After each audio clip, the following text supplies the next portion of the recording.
Mary Poppins. Is he cool? Hell yeah, he's cool. I'm Mary Poppins, y'all!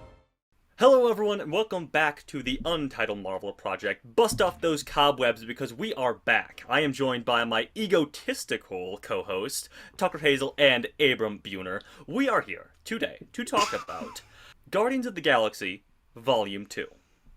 A film that it's been a while since I revisited. I don't know about these two knuckleheads over here, but before we get into it, I want you to subscribe to Backlight Banter. I want you to like this video. It's going to be a great video. I want you to join the Discord. That link is in the description. And I want you to ring the bell so you get notified about all the primo content that now newly christened with our 1,000 subscriber title. Oh yeah, so true. Our videos are going to be 1,000 times better. That is a BLB promise. That is a BLB fact. Yes, BLB fact. BLB promise. We're doing it. BLB fact 2, you're actually watching the 1,000 subscriber special right now. Oh my god. I think we'll try to do something else. Will it go through? Who knows? Hey, this one is at least will be a 1,000 Oh, and it's just us reviewing Guardians 2, which we're already planning on doing. Correct.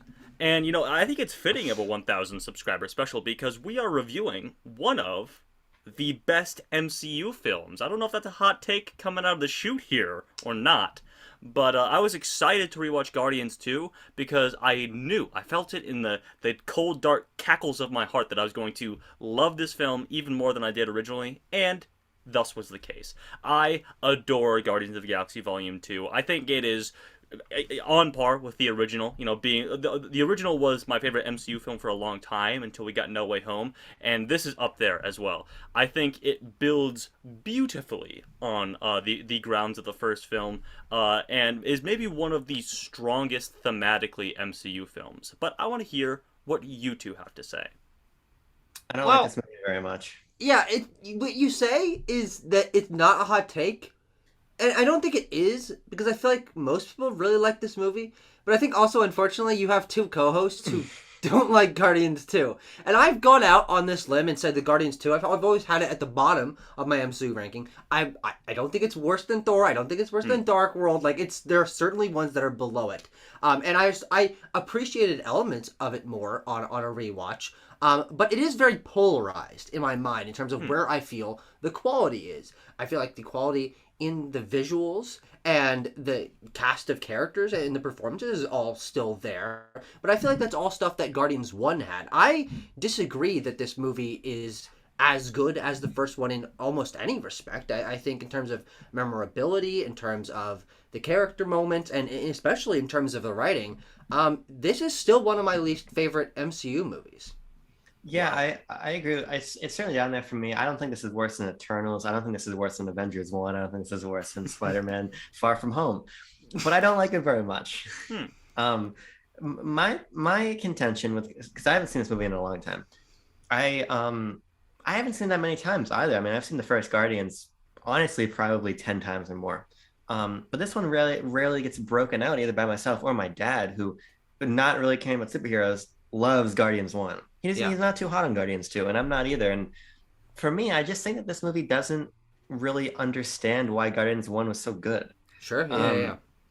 To me, it almost feels like Sonic the Hedgehog 2. Oh, Jesus. Here's the thing about Sonic the Hedgehog 2, right? One of our main criticisms is it felt like the film misunderstood Jim Carrey's Eggman. And it felt like it had to write the Jim Carrey Eggman that the audience wanted, that Jim Carrey organically made from the first film. To me, it feels like this movie, I believe the term is Flanderization, but I might be using that wrong. That's the guy from Simpsons. Yeah, yes. I think so. Where we're kind of I thought I was making a joke. No, I think that's actually what it's based on. Stripping away a lot of the sort of nuance and leaving us with this sort of reductive version of the media. And I think that's the case of Guardians too. I think that the humor, by and large, doesn't work. I think it undercuts a lot of the emotional moments that made Guardians 1 special. I think that it totally fucks characters like Drax and makes them punchline machines that, to me, land less than half of the time. A lot of what I like about Guardians is here, obviously, but it's funneled in the wrong direction. And so I find myself leaving Guardians 2 thinking, okay, I actually liked it more than the last time I saw it, but we're talking about moving from I won't reveal my score, but from a really low score to like a middling Okay. score. All right. All right. Yeah. Well, I would be remiss to say if I don't entirely disagree because you say that you said that the writing isn't really on par with the original Guardians, and obviously in my opening statement I said that it builds very nicely on top of them. But obviously I think the examples that you listed were a bit different than what I thought you meant. With like characters like Drax, who I can agree, has become a Flanderization upon a gimmick that he had in the first movie, essentially. And I can understand the humor in this, not really resonating. I believe if I can jump into put a foot in Tucker's mouth a second, I believe he probably feels the How about a same fist? way. But no, just a foot, just a foot. But yeah, Little I mean, off. I can We'll understand try it that. later. You're I gonna don't be here really in a few know days. which I don't really I don't really know which one of these movies I think is funnier. But I do. I think okay. Well, I wasn't speaking for you. I was speaking for myself. I've taken my foot out of your mouth, Tucker. Um, but I mean, I still have my handful of moments that I think are really quite funny from this, gags and jokes that I think really work in this one. And last time I watched this, I looked at my notes for about 2 years ago when I watched this, and I felt the same way. I felt like a lot of the jokes weren't landing, and I think more of them landed this time, which we can get to that in due time. Can we But get to it Tucker, I now? want to hear. Oh, well, I want to Just hear like with the Tucker's thoughts humor? as well. Well, no, I think I might want to start with it now. Abram and I think we agree. Because I think the humor is the biggest problem with this movie. In what Abram was saying, a lot of it feels manufactured. It feels like, hey, let's write this scene for a punchline instead of like natural banter, which I feel a lot of the MCU's humor really works for me. I know that's very subjective. People really don't like the quipping, but I feel like a lot of the characters, especially also in Guardians 1 and talking about Tom Holland Spider-Man or Robert Downey Jr. as Iron Man, their quips and the humor are so integral to their personalities that it always feels natural when they make a joke, even if it's not like them fishing for a laugh in the scene. It never feels like someone wrote this. It's like, no, this character would say this in this moment. But a lot of the moments here, and I actually started about halfway through the movie, I started writing down some of the jokes that I thought didn't land because they kept coming and it would pull me out of scenes that I would think are, good on a concept level. I'm like, okay, yeah, I can see what they're going for in terms of like where this is moving the characters of the story. But then a lot of scenes feel like they swing 180 from being really funny to, oh, okay, ooh, you gotta have the emotional moment here, and they're gonna say the line where the emotion is gonna happen. But unfortunately, it's the humor that falls flat for me that makes this probably the MCU movie I find the least funny, and not in terms of none of the jokes hit. I certainly think there are some moments that I think are funny, but in terms of a lot of them actually like turning me away from the characters and the emotional moments and the stakes the film is trying to provide. Sure, Tucker, hit me with some of the examples that you wrote down, if you don't mind. Sure, Just so we can get a bit more specific here. I think there's a couple of examples that really exude what I'm talking about. Unfortunately, they sort of come at a similar time, which is when you've got Nebula and Rocket and Groot on the Ravager ship, and we have back-to-back scenes of this scene is geared for a joke. It's, man, Rocket 3, Taserface is just hilarious. And he's going to say Taserface 7 times, and boy, isn't that stupid? And then he gets thrown in a jail cell, and boy, Baby Groot doesn't know what things are, and he's going to bring back items for like 5 minutes straight. And maybe that would have been funny once or twice, but those two scenes back to back, I think, are the highlight of that. But then there's a number of other ones that I can get to if we want to keep talking about it. Abram, you go ahead, then I'll Well, jump in. what I think is so I actually like the Baby Groot bit. I think that's fine. I think that's kind of cute. But a lot of the humor that doesn't work for me feels like they're committing to the wrong bits, right? And you can make the argument for that, but I think the clear one for me is like that underripe vegetable that Nebula really wants to eat, yes, right? That's another one. And my problem with that is like the Taserface thing. I just think is kind of dumb. I don't think the premise of the guy's name being Taserface is that funny. But that's at least kind of a contained bit they go for. If you go for a bit and it fails, whatever. But if it does get brought back. Yeah. When the woman from the Sovereign is like, sure. But when I think about like the vegetable bit, right? They really continue. They fucking twist the knife with that a little bit. And then they not only reiterate that, the vegetable is not ripe, which, by the way, why do we really care? Gamora, okay, Nebula's hungry, I get it. But my real issue with it is then it comes around to after she shoots the thing off of Yondu's head, and there's this great moment of tension. She goes to bite the vegetable, and she spits it out and goes, "That wasn't right." And that just deflates the energy of the scene. And a lot of my problems with these bits is not only that I don't find them subjectively funny, a number of them, but they serve to undercut other moments. Like another one with Nebula. I think Nebula kind of gets the short end of the stick I in know this what you're one, gonna say here. Yeah, is the one with I think. Sean Gunn. Yes. When and what's frustrating about this one is that it's clear that nothing she's saying here is meant to be played for anything more than a laugh. Because if you pay attention to like the audio design, the ways the camera is pushing it on her face and getting crazier and crazier with that really intense score, and she's talking about like ripping Thanos apart. It's obvious that it's being set up for the punchline being Sean Gunn to just tell a stupid joke about, oh, I thought you wanted to buy like a nice purse to make the other ladies go, ooh. And it leaves me just in this weird place of like, this doesn't feel nearly as smart as the previous work. And it feels like it's just serving to cut down the scene that you're constructing. And to me, that's not compelling as an audience member. Yeah, I mean, I don't want to play defense for this for the entire movie because I agree to a certain extent, but like with the taser face thing, I don't really, for the most part, for the duration of that scene, I don't view that as a scene where the audience is supposed to be fucking busting their shit, laughing. I don't think it's supposed to be that. I think it's, for me, that scene is Rocket. It's an example of Rocket using his assholiness and nature to diffuse the situation, not get killed or not get him and Yandu killed. Essentially, he is undercutting. He is finding a notch in Taserface's armor, as it were, to turn the crew against him, essentially in a certain way. So that's what that scene is more for me than a comedic scene where I'm like, it is so funny that he is saying the name Taserface over and over. I'm like, oh, Rocket is diffusing this situation by just really hammering home that this guy is a stupid name, because he does. Taserface is a dumb name. Yeah, he does. But I think the reason I can't really agree with that is the filmmaking of that scene is very focused on. Here's why it's funny. You see how it's funny? Because these people are snickering. Reaction shots. And we're cutting into their faces, and they're going, well, yeah, I think cutting to Rocket, like, cackling his laugh out. And, like, but the fact is that it goes on for so long. If Rocket was using his wit and like, being clever about it, then I'd feel like, okay, this is what this is really going for. And I think you're right. That's what the scene is supposed to be. But I feel like it's obvious that it is played for laughs, not only because of the reaction shots, but just the fact that it's so drawn out. They do Taserface, waking up in the bathroom, he's going ba da ba da ba da ba on all of this, and then he doesn't they don't get killed, but they get thrown in the jail cell. So did that really meaningfully change anything? Well, yeah, the crew doesn't turn against. They were going to get blown out the space lock otherwise. I mean, Maybe. sure, but I think there are plenty of other. Well, not necessarily, because Nebula stops them regardless. Like, not because of the joke, but just because Nebula is in control in that situation.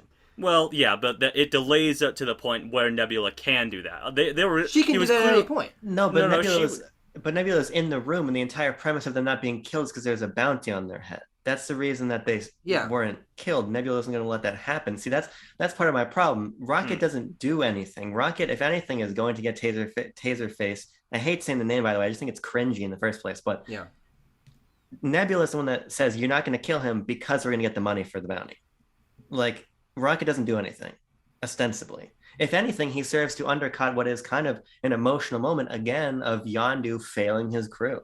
Yeah, and sitting there like sullen-faced and his eyes down and his crew members getting ejected. Like, I think those are good moments, but they're good moments that are stuck in a 5-minute sequence of him saying Taserface is stupid over and over again. Well, I still think that, like, even the reaction shots and stuff like that are... Rocket is appealing to the childish nature of the Ravagers as a crew.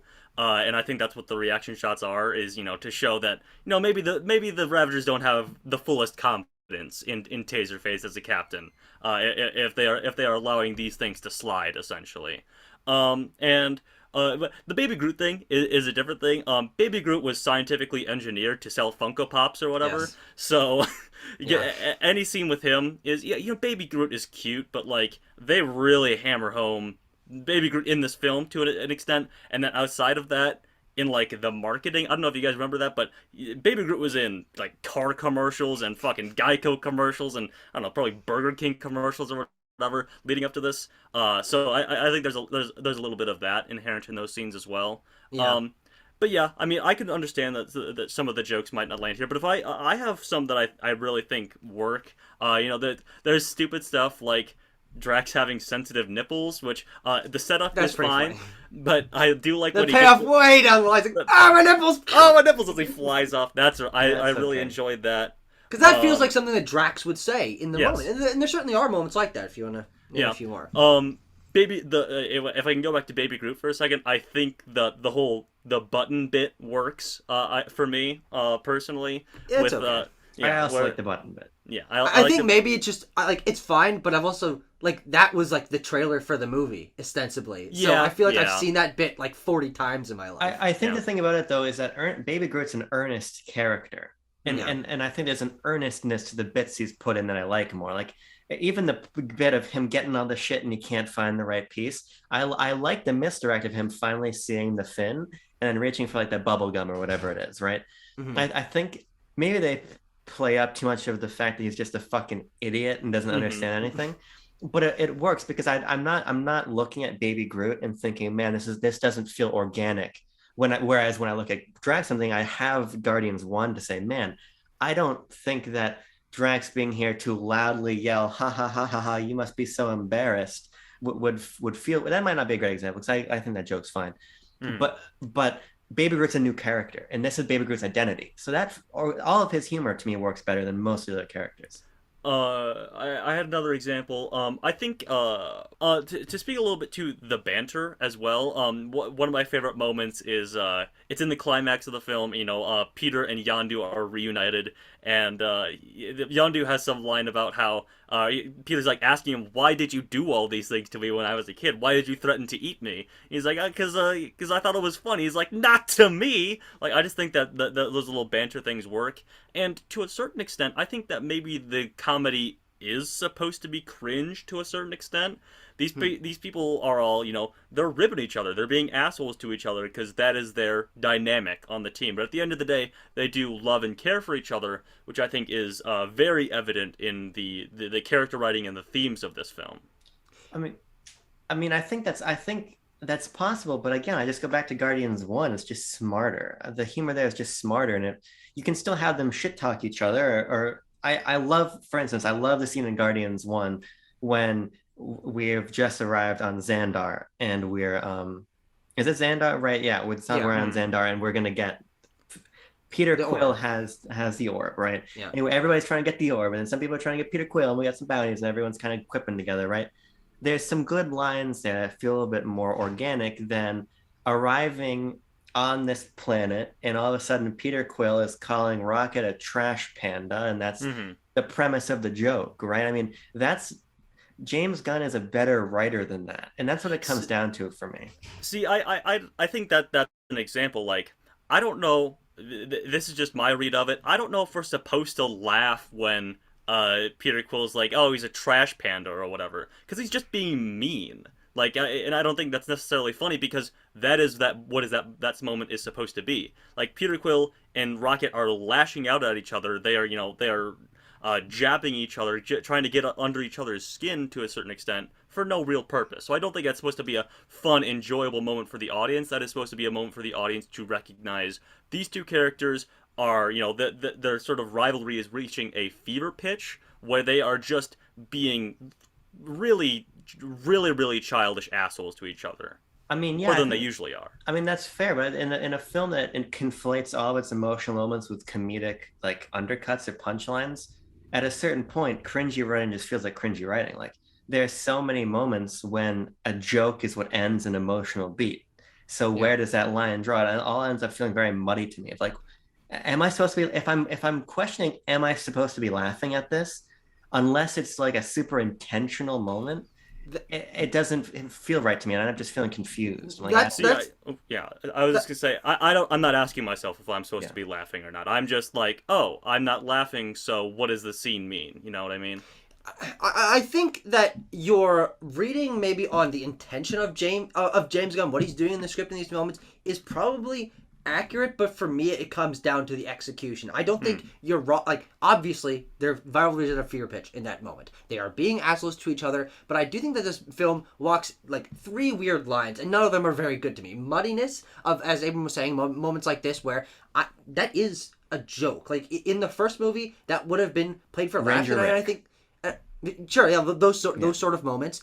But it's a moment where I wish that they had committed to the drum, to they are being like actually mean to each other and like really insulting things, and as opposed to Rocky being like, huh, what does that mean, and then no, I meant that to be really mean. It's even worse. Like that's the punchline to that. And so there's like the not committing and then over committing. I feel like this film does 180 itself quite a bit, not only when it undercuts an emotional moment with a punchline, but when it all the characters are being mean to each other for the entire film, but then here's the moment where someone's in danger. We're family now, and they really commit to these scenes that are like these lines that are like, remember, we're family. We're family. We found each other. We're family. And I know that's the theme of the film, and I do think it's a good theme, especially building off of the found family aspect of the first film. But a lot of it doesn't feel super organic to me because we know that they're family in concept because we saw them come together in the first one. And one of my favorite part of this movie is that opening of the film where they are working together as a group, because I feel like it carries the energy from Guardians 1. But after that point, I feel like obviously a lot of the characters are separated. They don't come together until the very end.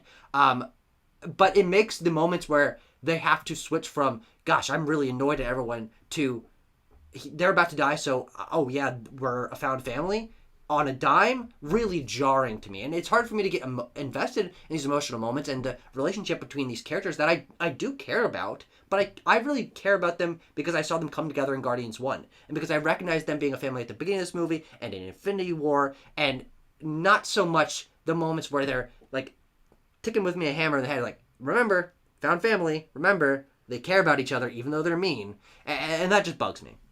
Yeah, well, if we want to talk about the themes and how they relate to the characters, I think that maybe what the issue is that the main character flaw for especially Peter and Rocket here, and to a certain extent the rest of the characters, is their ego. Funny enough, which is probably why James Gunn selected ego as the main villain for this film. Sure. It is their ego that gets them. It's really possible. That gets in the way of their of the found family theme. I think this film does a great job of adding complications to that found family theme. Not only our characters' egos growing and that being a defense from their own insecurities, which they're still dealing with. Like at the end of the first movie, I think I would be less interested if there was just, they are a found family now, they all understand it, and they're all better people now. They are better people, but they're still complicated characters who are coming to terms with the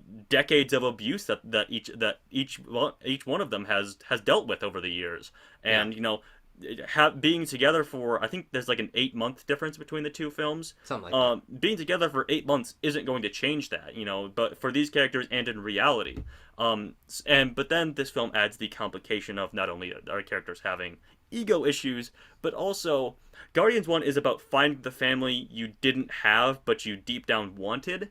Guardians 2 is about reconciling that with the family you have but don't necessarily want. That is Peter and Ego. That is Gamora and Nebula and Thanos. Even though we don't see him in this film, but I think it's really interesting what this film does is that it talks about like forgiveness of people that you've maybe pushed away in your life that you were with, and how they relate to the found family theme. And that's why I really love Ego in this as a villain, as a foil to the rest of the Guardians team, as he inflates Peter's ego. He says, "You are literally a god. You are bigger and better than all these people that you found. I am your father. I'm the person that you've been seeking out for all 30-some years of your life.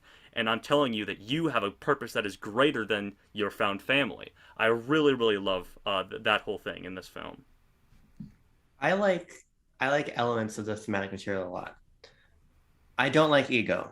I think that's worth talking about. I don't like him Ego makes this whole movie fucking complicated in a way that I think we ought to discuss. But I do love the not not character ego complication of the film, Yeah. right?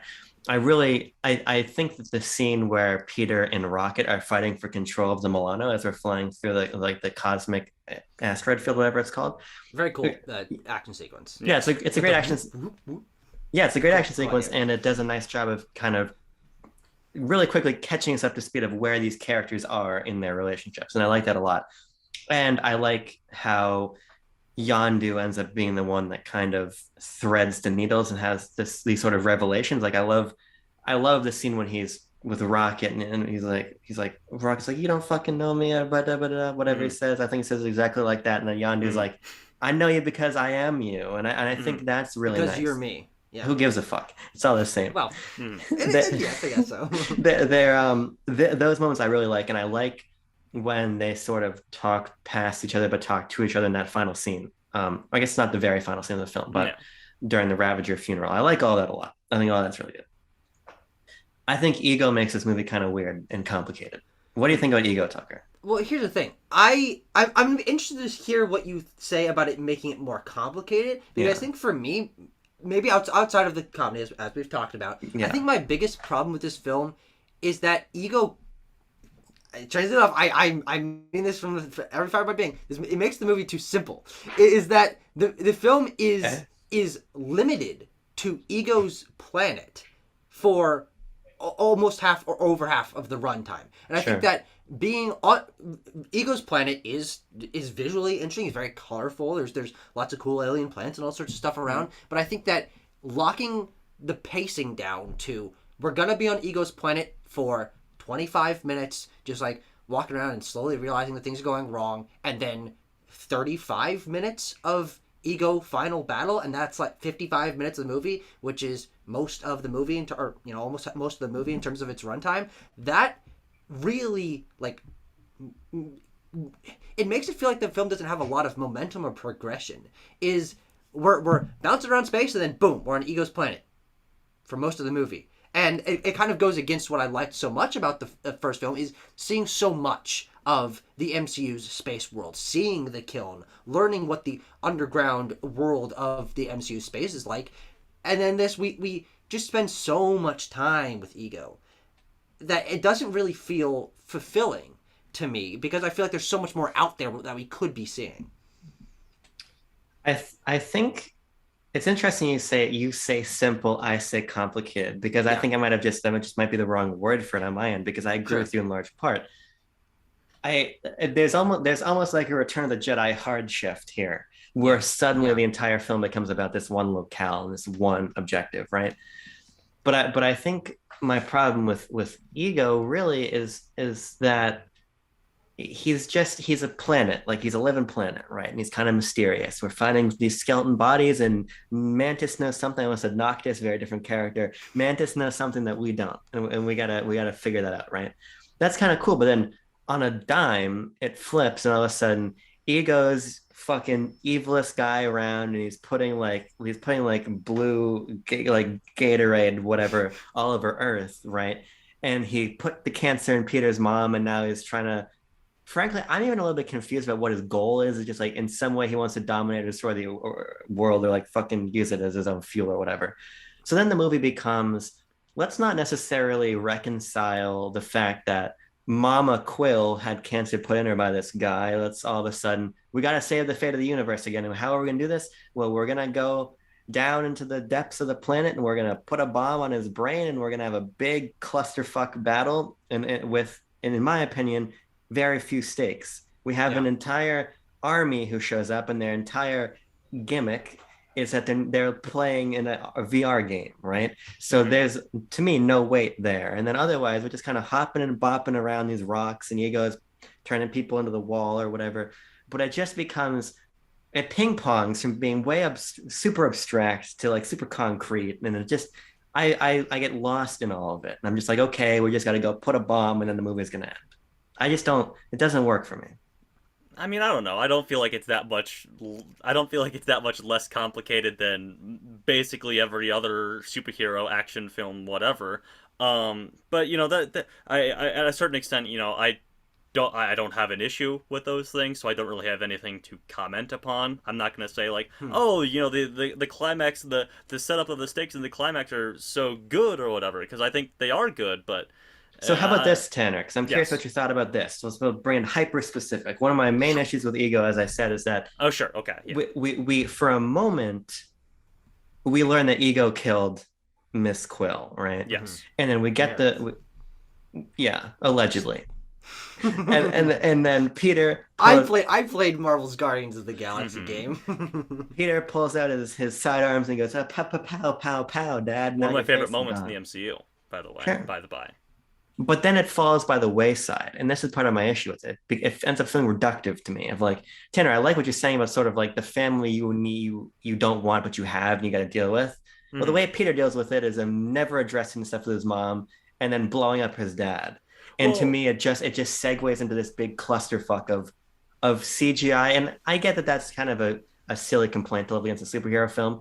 But I mhm. think with the CGI and the Xandar battle, there's real stakes to it. We're watching the people die, and we're shooting down all the ships, and it's really Yeah, visually the interesting exciting. thing is, You know, in I order don't to feel that have here. stakes here, they have to cut to other planets being consumed by Ego, which is where the stakes of they have to save the universe come from because it's happening elsewhere. We have to hard cut to random people that we've never seen by a Dairy Queen in fucking Illinois that are Missouri. getting It's a grill and consumed chill by the now. blob. What? It's a grill and chill now. They're very Oh, clear to show it. You my see Dairy bad. Queen now. It's My Dairy Queen bad. grill Also, and it's chill. Missouri, Tucker. How dare you? It's all the same shit. I don't care. But I think the interesting thing is the reason I think this is one of my least favorite like climactic action sequences in the MCU is not because I dislike the story aspect of Ego and him being his father and him implementing the cancer and his mom and not having that moment. I think you're right. One of the strong elements of what the fuck are you giggling I at? like Implementing the cancer.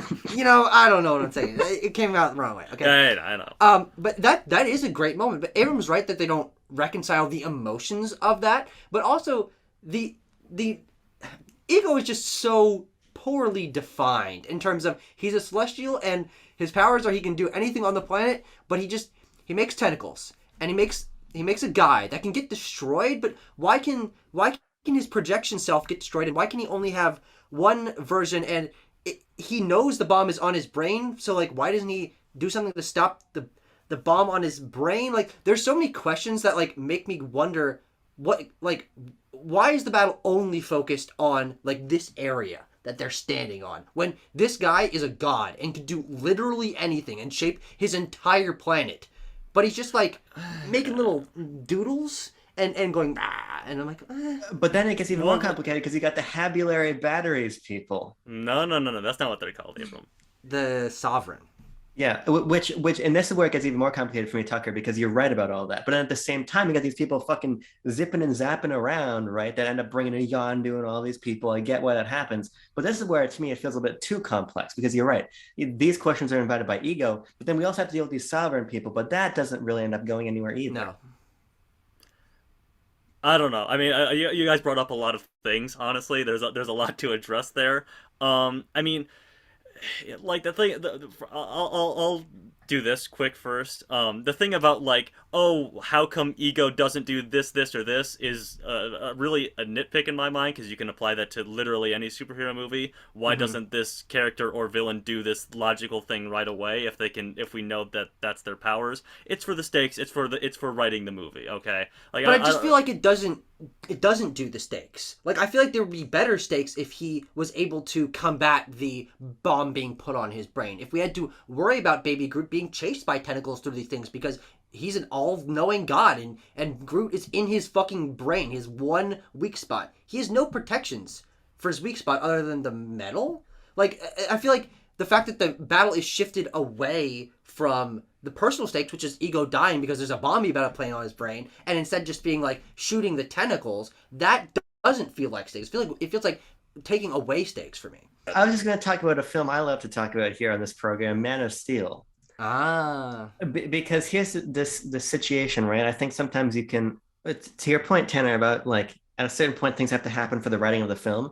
Yeah. There's a line you have to balance between just doing something that becomes so obviously flawed in the audience's mind and just writing things that have to happen, right? I think about this. I had a friend in middle school, great friend of mine, but he always had this annoying thing to say to me. He always said, Abram, Uh-oh. Some of my why don't the Jedi or the Sith just use the Force powers to pinch like a brain cell nerve together and somebody dies and they die on the spot and then who cares, right? You Or can't do Ant-Man up Thanos' butt. right. Mhm. You can't do that because these things have to not happen for the movie to run, Yeah. right? But think about Man of Steel. Zod's here, he's shooting shit out of his eyes. Superman's got him in a chokehold, and there's a family in the corner of the room. Superman can turn Zod's head another way. He can fucking bring him up 3 degrees, and his eyes miss over time, or the family can move out of the fucking corner, right? Because none of those things happen. As an audience member, we are sat here thinking, okay, not I get this. I get you have to suspend a certain amount of disbelief, but I'm being presented with something that doesn't seem to make sense, even by by what we would construct to be a logic of the movie. And I agree with Tucker. It does end up feeling like, okay, how are we going to blow up the big guy? Well, we're going to put the bomb in his brain. Okay, what's the only obstacle between the bomb, between us and the brain? It's a little hole.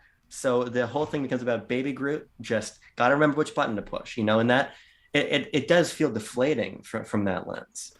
I mean, yeah, the only thing I'd say as like a logistical, like logic of the film argument is that Ego is fighting someone who has roughly equal god powers to him in that moment. So, That's true in okay. terms of the logic of their conflict, but I don't think that's really expressed. And I think that's another reason why it feels off balance to me is Peter Quill made a ball earlier, and now he's got his god powers because he has to fight his friends, and so he makes fucking Pac-Man, and I've Yeah. always hated that moment. It's so fucking on the nose. But that's not even my biggest problem with that. Is that's the only element of his celestial powers that he taps into, and it's the only moment. And then boom, we're done. Planet's exploding. Get the hell out of there. I feel like if there was more of a tension between their abilities between Ego and Peter, who is getting a hang of his celestial powers, and he's maybe wrestling in his head like, oh, this feels good to have this power, but if I kill him, like, I'll lose it. I feel like if there was a clearer battle between him coming to grips with having these abilities, rather than pistol on a dime, I can fly and make Pac-Man. Like, I feel like the progression there feels so off kilter that it like there is no logic. It's like, oh, he can do this now because Pac-Man is funny, and for me Well, that's I think probably enough. well, the Pac-Man thing is from Peter's like own immaturity and obsession with pop culture and I don't stuff mind the like that. Pac-Man thing.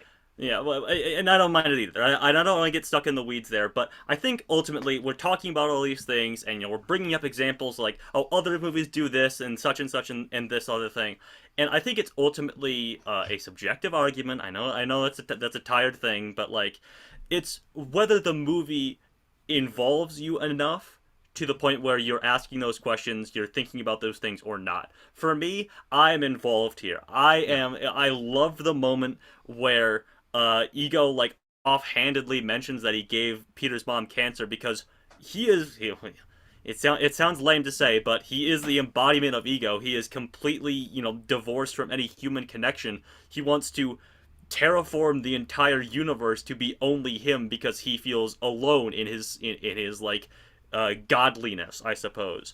But when Peter is being manipulated, he has like his vision is literally clouded, and as soon as Ego says, yeah, it killed me to put that tumor in her head, Peter snaps out of it without a moment's hesitation.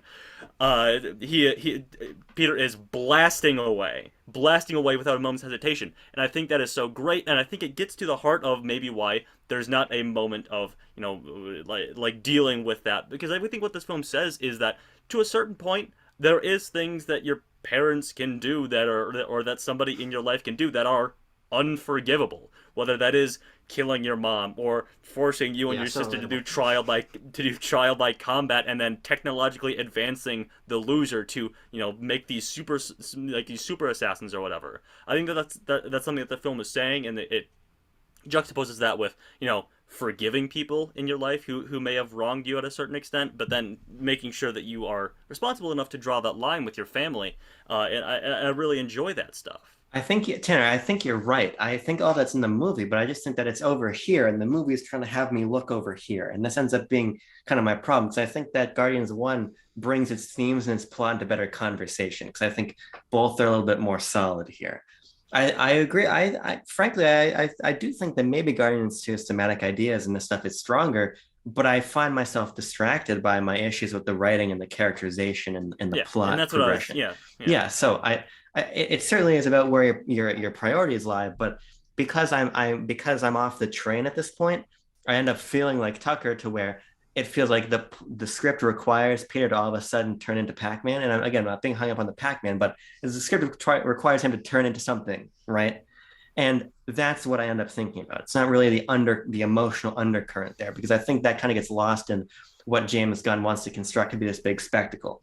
And there are good moments in the spectacle when we get smaller, right? We get smaller with Rocket and Baby Groot. As I said, I like the button bit. I think that's good.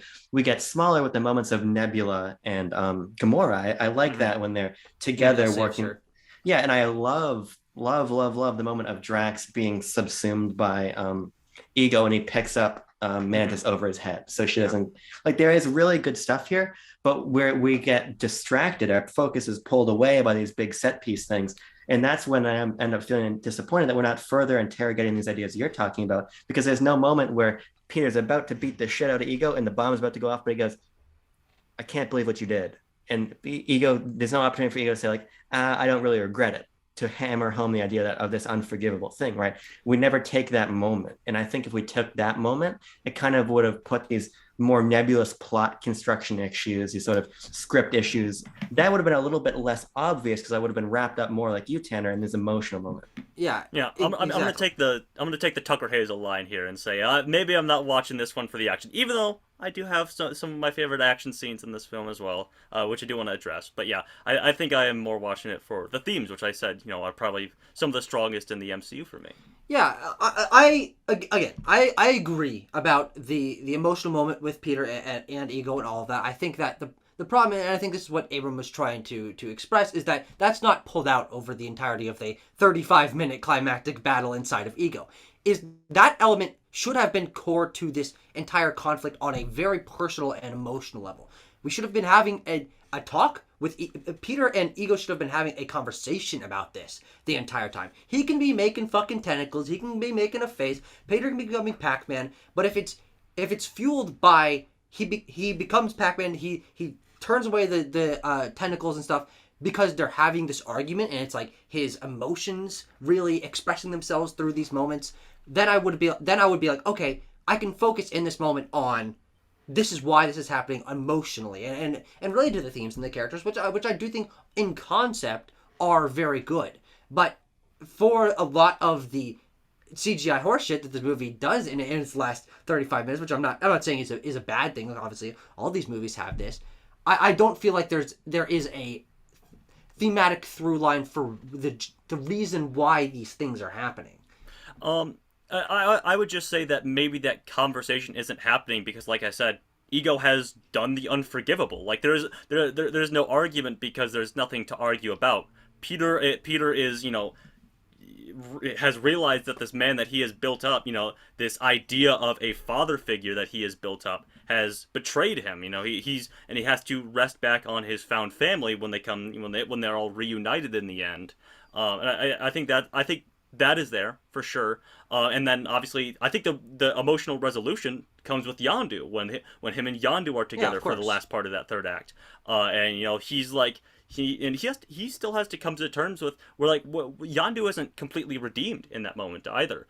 But I think Yondu is a very central part of this film, talking about, found family, the family that you were given, and, coming to terms with the fact that Yondu wasn't perfect, but I love the eulogy that Peter gives for him at the end, where he's like, all these things I was looking for, ultimately Yondu had them, and he had his own insecurities and abusive and traumas that he was dealing with, and that's why, he acted this way towards me. But at the end of the day, I had a pretty cool dad. Like, I love that moment, and it is juxtaposed by Ego being the one who manipulates him and gives him everything he wants and gives him unlimited power and things like that.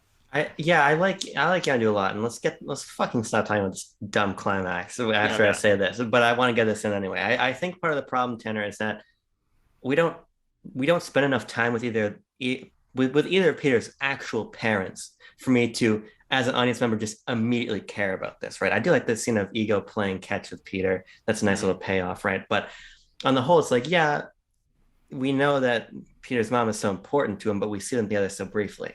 Yeah, I get that this is Peter's dad and it's kind of a payoff what he's wanted, but we've just met him, and all of a sudden the film wants us to hate him.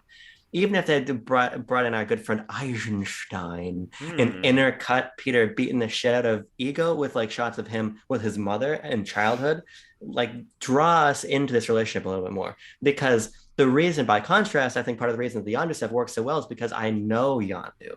We've known him for Guardians 1, we know him for Guardians 2, and we see how Yondu as a person has been affected by the first film, and we see how his relationship with the Guardians is brought into conversation and altered as we go across. So I think Yondu stuff is really good. Yeah, I hate just Oh, I but- hate the Mary Poppins line. That's all I have to say. Oh, I'm Mary Poppins, y'all. No, you're not. I'm Mary Poppins, y'all. Doesn't make any sense, Michael. Mr. Rooker. Why'd you let He that doesn't happen? know who Mary Poppins is, and he knows that. And Peter tells him, lies to his own father. How could he do such a thing? That Mary Poppins is a cool dude. I can't believe it. Tanner? Yep. You're right. You're right. Thank you. The Yondu stuff, maybe the best stuff in the movie in terms of learning about Yondu as a character and the way that he not only affects Peter and becomes redeemed from the first movie, but also have built a really strong connection with Rocket, and then also has moments with Nebula and Baby Groot and Kragan. Like, I feel like he's really the emotional core of this film and kind of pulls along the redemption arc and learning about the backstory of these characters that we loved so much in Guardians 1. And I feel like it's hard to do that again in a sequel. We already know what happened to a lot of these people, but the revelations about Yondu and the way that those moments play into character themes and moments, I think are the strongest aspects of the film in terms of emotion and theme. And I think the reason, or because he's so good, that makes me a little disappointed that we're spending so much time with Ego and focusing on Ego, because he feels more like a concept than a character. But then Yondu, having that payoff and having him sacrifice himself, all great moments. And as I said, I think some of the best moments in the film. Yeah, I think there's a reason that Yondu, and Abram addressed the whole Yondu-Rocket relationship, which I think is done very well additionally, because, that is Yondu coming to terms with his own failures as a father, and like he is realizing that Rocket is literally exactly like him. He has been pushed down and pushed away by these people, and forced into a life of criminality due to the circumstances of his parents selling him into slavery as a baby, and to the point where he mistreats everyone that gets close to him, including Peter. And that's why I think that it's good for Yondu and Rocket to be together, because they cohabitate quite nicely in their character arcs, and it lets us get the come a little bit closer action sequence, which is easily my top 3. I don't know if I have if I have a definitive top 3, but I think it's very much top 3 MCU action sequences for me. I mean, this is. Can you remind me which one that is? The Arrow. The Arrow one. Oh yeah, no, that's a good moment. Yeah, I love that one. I mean, it is peak James Gunn. We are pairing some crazy action with this 70s pop rock song, and I love the fucking when it goes into the opera part at the end. That's a Goosebumps moment for me. I fucking love that moment. Yeah, I don't love it as much as you do, but I think it's maybe my favorite moment of action in the film, because it's just really arresting watching them. I love, especially when they're walking across the bridge and the arrow's getting people off camera, and we see their bodies all the falling. falling. Yes, it's really inspired in a way that I think some of the other action moments kind of aren't. So I like that a lot, but otherwise I think the action is. Yeah, I think it's the few standout moments that really grab me. It is that one.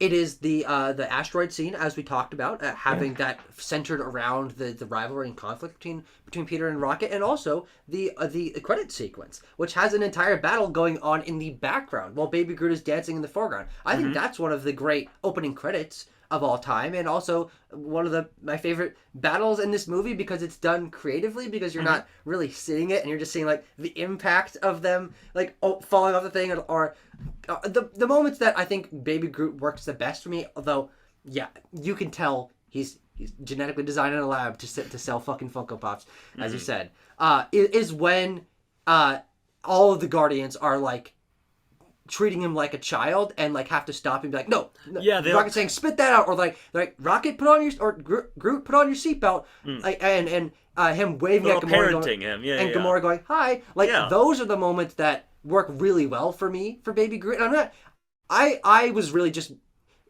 with the Baby Groot moment earlier that I sort of dragged on. It was just because it was so long. I feel like if that moment had been cut, like 2 or 3 objects had been cut from that, then I would have felt it's funny in concept. But on the whole, I think because the action in this movie is mostly the ego fight. And then the other ones, I think, range from really good to pretty forgettable. I don't think there's any action sequence, like, when I'm thinking about Marvel action sequences, none of them stick out to me, though I do like Yondu's arrow, and I do like the asteroid field, and I like the part with Rocket in the woods, but they're kind of I like that one too. relatively fleeting moments for me. Yeah. Oh, yeah. Thank you for reminding me, Tucker. I do love the Southern Nights sort of Home Alone trap that Rocket builds. But if we, the last action sequence I want to talk about, and this relates to a character moment that I did want to address as well, is the knockdown drag out sort of deal that Gamora and Nebula have. I love the moment where Gamora is like, she's at a loss. She doesn't really know what to do. She's not sure what's going on. Peter and her have just had a huge argument where she's doubting their relationship, that, you know, she clearly cares for him, but because of the circumstances of her upbringing, she is not ready to, you know, embrace that sort of romantic relationship yet. So she's like thinking about all that. She's sitting in the field, and then and you look up, and just Nebula crashing the ship into the planet that they're on, and then, you know, it goes into the cave, and Gamora pulls a gun off of the ship to start blasting away at Nebula with.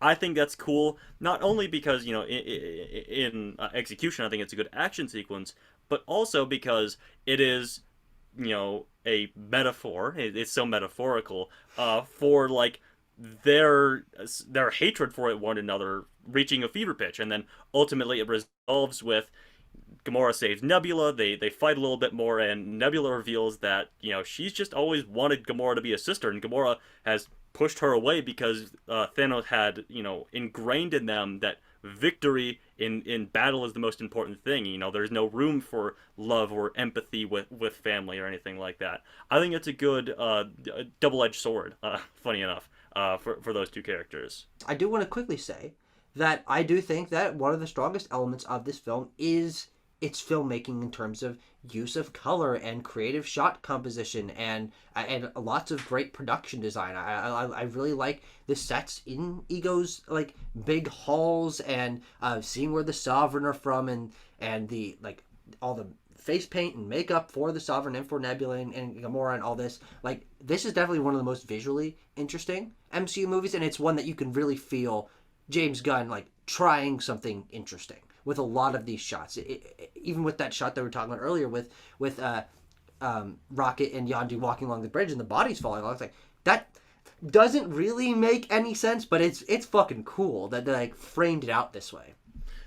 Yeah. I mean, I guess if you fellows would allow me, I'd just like to do some closing thoughts before we give our score here, because you guys pointed out a lot of issues with this film that I didn't necessarily feel, and, you know, I think it is just because I feel so connected to the complication of the found family theme that we get built in the first one. I think all the character work in here is very well done in that, you know, that they are not perfect resolutions to where they were left off at the first film. They are still growing. You know, this is they have hit this rough patch in their found family arc, and all of our characters are still pushing one another away and coming to terms with, either their immaturity or their, you know, their defensiveness against, you know, building romantic or familial relationships, and that is all fed by, you know, the real family villains that come back here. I think it's not, you know, it's not an accident that, you know, our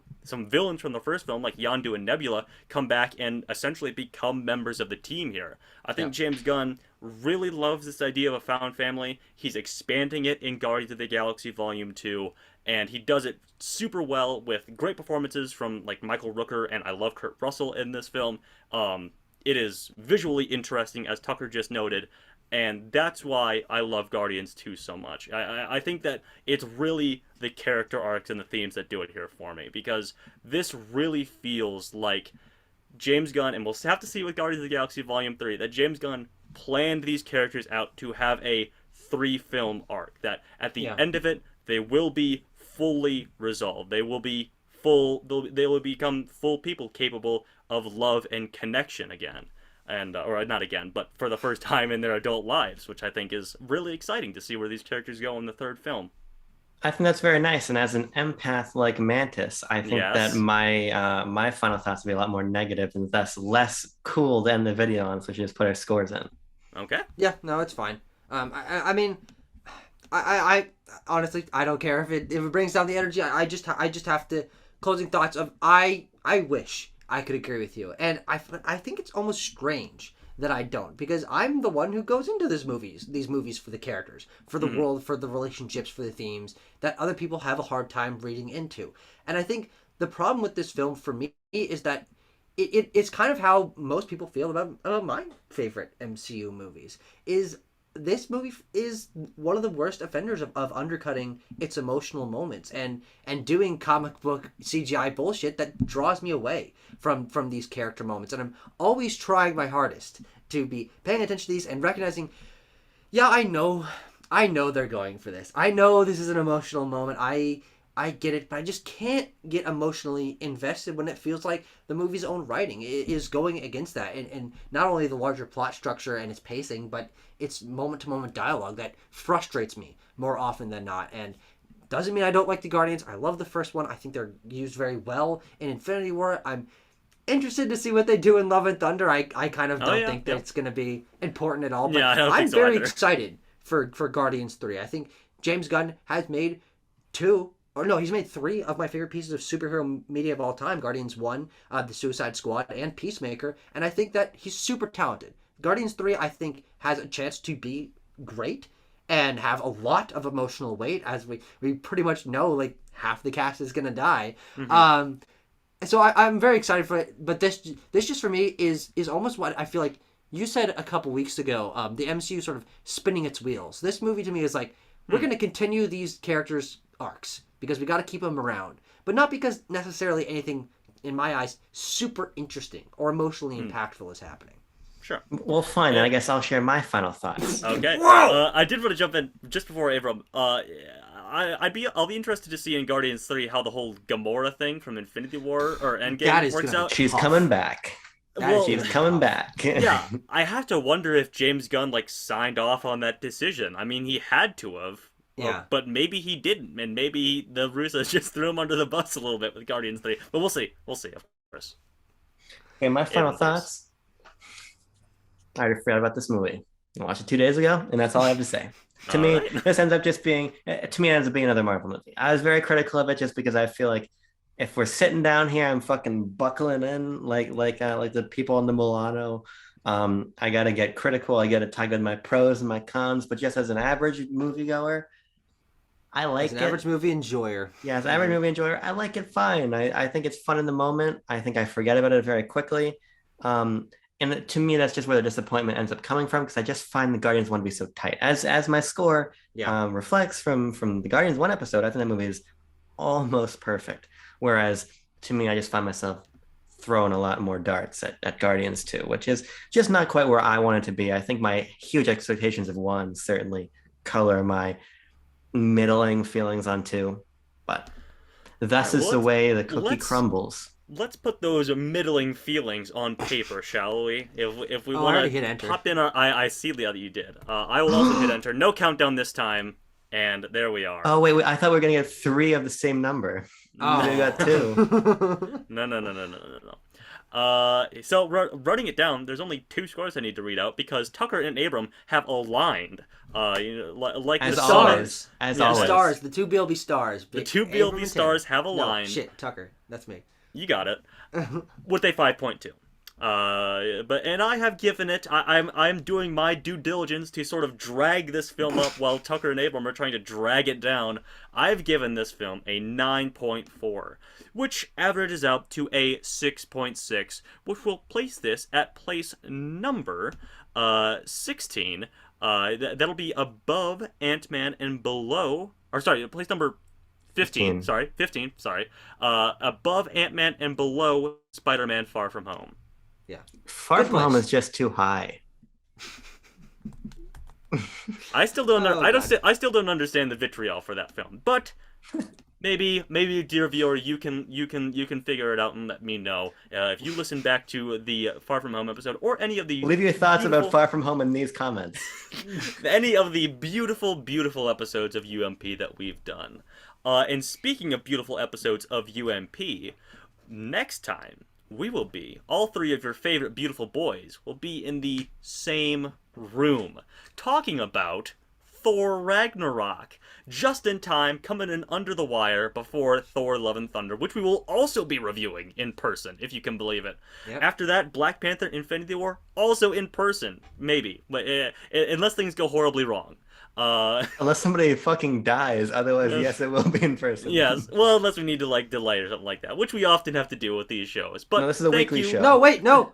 Ms. Marvel ends. Ms. Marvel ends, of course. But then we can also record it still. Who the fuck cares? Who cares? This is not a planning session for BLB. This is the episode. This is a Guardians 2 episode of our wonderful show, The Untitled Marvel Project. Thank you so much for watching, and we'll see you next time.